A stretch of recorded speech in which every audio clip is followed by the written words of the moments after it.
Les revendications pour le départ des bases d'occupation françaises en Afrique se multiplient. On a observé il y a quelque temps la demande officielle de l'État tchadien.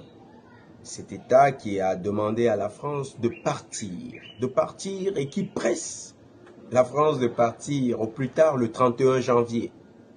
Faute de quoi, il y aura un incident diplomatique entre autorités tchadiennes et autorités françaises. La France également a prié de quitter le sol sénégalais.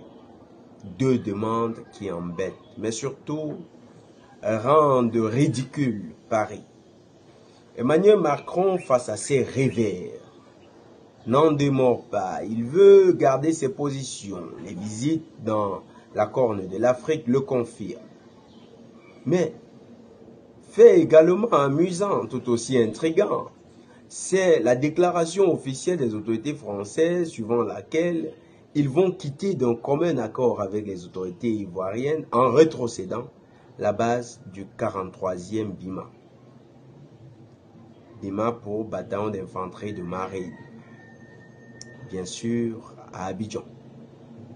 Cette base qui a suscité un certain tollé, mais surtout un certain enthousiasme de Lando Colonna ivoirien, est devenue le point d'achoppement de toutes sortes de critiques, mais surtout de remarques fâcheuses vis-à-vis de Paris.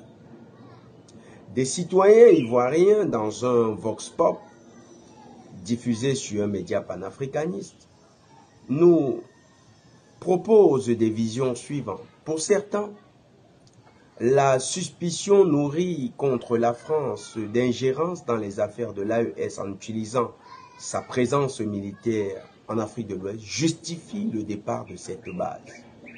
Pour d'autres, tant que ces bases militaires sont présentes, jamais les pays n'apprendront véritablement à être indépendants.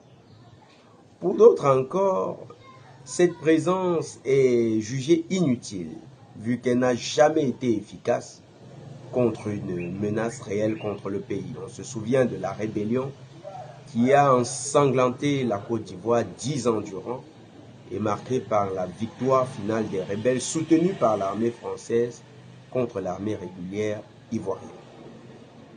Les Ivoiriens sont donc assez clairs. Les Français étaient de trop sur leur territoire. Ce départ n'est donc pas simplement vu comme la volonté de Paris, mais comme la résultante d'une pression exercée par les pays africains et par les peuples africains contre la France. Cette impopularité de l'armée française, de son armée d'occupation en Afrique, est un constat généralisé.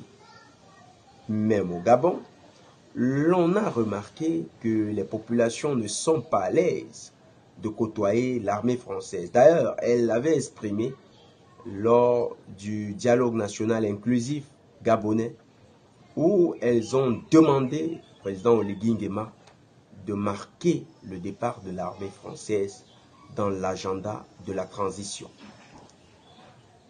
Paris, qui est sur un revers sur l'ensemble des plans en Afrique, va-t-il assumer, va-t-il finalement prendre conscience que la France est désormais indésirable sur le continent africain?